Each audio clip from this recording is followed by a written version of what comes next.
Most product marketers feel like you don't have enough time to be able to tell an informative and inspiring story. And it's easy to understand that when you look at the marketplace. Without a doubt, we're going through this age of information overload. And I'll just give you some statistics to show you that. Each of us, every day on average, consumes about 32 gigabytes of information every day. So more information digested every single day.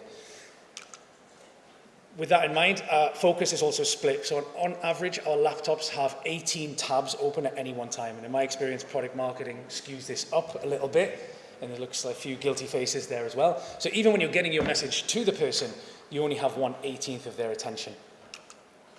And then finally, TikTok is the #1 watched social media channel in the world, undoubtedly. However, the average watch time for a TikTok video is 3.3 seconds. So it's very little amount of time when you look at it like that. All of that together, what we see is that we're getting to this goldfish zone. So the average person now has an attention span shorter than a goldfish. Goldfish is 7 seconds, TikTok 3.3. So what this means is that we start to act accordingly. So most product marketers, I think, feel like this, is that it's all about the next launch, the next feature, the next competitor, and it's all about now, now, now, now, now. I don't have time to build a longer narrative for the brand to add value to my product. But what I want to show you is that actually 3.3 seconds is not only possible, but it's possible to do in less than 1 second if you understand the science of storytelling. And to prove that, I wanted to do a little bit of experiment here today. I'm going to show you all 3 1-second stories, simple visuals, and I want your help just to tell me what story you see. No trick questions. First one, what story do you see here?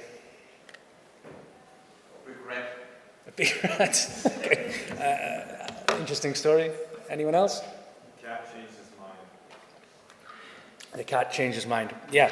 So automatically, within a second, we can see a timeline. We see a before, beginning, before, middle, and after. We can probably also relate to that cat to see what experience he had, why he chose that decision, and where he's at now. So automatically, in a moment, you get this feeling of a timeline that wasn't there before in a single second. Second one, what story do you get from seeing these two people?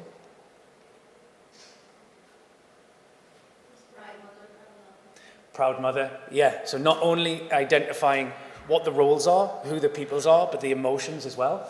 This could be two very strange people dressed at a bus stop, but we can use our memory and our experiences to be able to conclude, no, I know what that scenario is, I know what that outfit is, I know the age gap, and I know that look. And this is what the amazing power that humans have. We can see the emotions and we can build it. 1 second, we get the scenario. We probably feel a bit of emotion when we look at that as well, which is pretty amazing for 1 second. And then finally, this one. What story might you see here? Fear. Fear, thank you. Do you have kids? Yes. Yes. This was my arm coming back from the supermarket. I saw this, and in a moment, I had built the story that someone had broken into my house. It was in my kid's bedroom, and I had to run home. And then within that half second, realized, oh, my wife's in the house. But in that moment, I had built this story. I'd felt that fear, that dropping of the heart that we get in those moments. And it's incredible because it came from this single moment. So what does this all mean? So each time I've come to the Product Marketing Summit, I've just offered you my favorite book of the year. And my favorite book of the year was Storyworthy by Matthew Dix.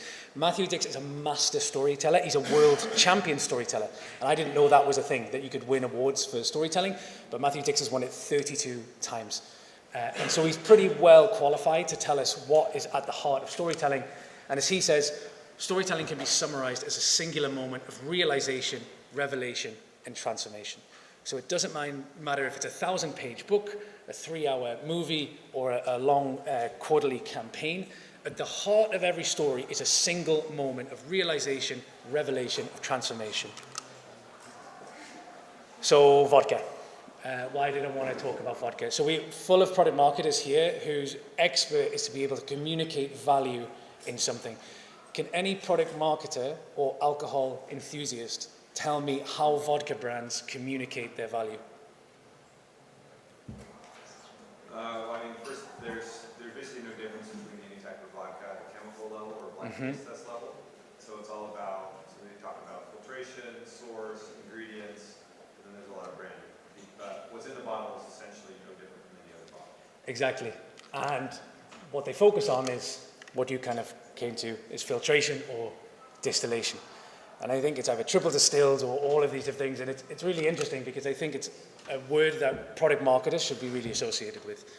Product distillation, when you summarize it, is the extraction of the essential meaning of the most important aspects of something. And I think that's what product marketers do every single day. We take something extremely complicated and make it concise. We take something extremely technical and make it simple. Or we take something extremely mundane and make it exciting. So most of us in this room have had that experience of starting at a new brand and being 3 weeks in and still having no idea. I don't know what these guys do. I don't know what our product is. And you're sifting through research. And it's product marketing's job to be able to compile that and deliver it into a single line, a single landing page, and to be able to explain it to your grandmother on the phone so that she understands it. That's what we're doing each and every day. And what we're trying to distill is what we've just seen in those 3 individual images, this idea of a minimum viable story. So what this is this single spark, just like the graduation photo, where you're able to give the least amount of information, but be able to evoke the maximum amount of emotion.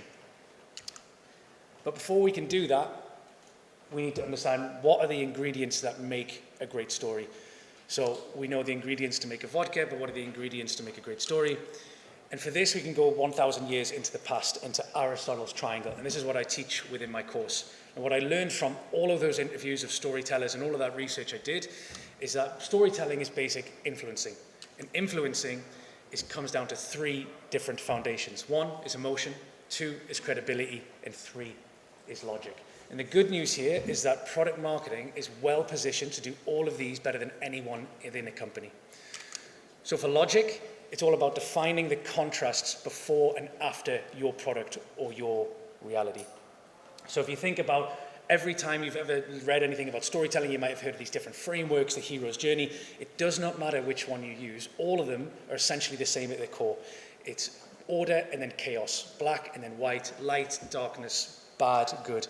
It's being able to communicate contrast, which creates value. So you need to get really good at being able to communicate what was life for your user before and after your brand, with or without a feature, or your product versus a competitors. And the better you're able to communicate that, the better you are. And product marketing is the best at being able to communicate that. But when we think of great storytelling, we don't think of logic, we often think of emotion. And emotion comes down to conflict. So right away when I showed that watch, the gentleman here felt fear right away. And I imagine this is the difficult thing about emotion, we don't experience it the same. Our emotions are completely different. If you're watching a movie with your partner, you'll both laugh, but one of you will laugh harder than the other. If it's a scary movie, one of you will be scared, but one will be scared than the other, because our emotions are completely relative. So what this requires is a better understanding of our audience to understand what makes them emotional. And once again, this is perfect for product marketers. That's what we do. We evoke emotion, we study, we represent the customer, and we build our pain points. And within all those pain points, we're able to understand what is the emotional factor that I can focus on to get that emotional impact. And third and final ingredient is differentiated value. It is credibility. It doesn't matter how logical you are or how emotional you are, if you're not able to create a credible story, it won't work. I'll give you a good example. If an insurance salesman comes to your door offering you life insurance, and they give you the most logical story about how their health plan is better than everyone's in the market, and their features are better than everyone's in the market, and they come with an emotional angle, that this health plan saved their life. They wouldn't be standing in front of you right now if it wasn't for this health plan, and you can have the same. But while doing all of that, they're dressed as a clown. It would not work. You don't believe them, you don't have the authenticity. So many brands do that without having the credibility. And what credibility comes from, it's the hardest of those 3 to do, is authenticity. How am I able to speak from a place of authenticity? Well, it's a good thing for product marketers because that's all about a differentiated value. What is it that's special about us that we can communicate better than anyone else? That's us, that's our differentiated value, and that's what makes us authentic. So these are our key ingredients, and we're ready to make our bottle a distilled story, or our triple distilled story. And to do that, we're going to do it across 3 levels. First level of distillation, we're going to locate that moment. Second, we're going to visualize our story. And third, and finally, we're going to raise the stakes.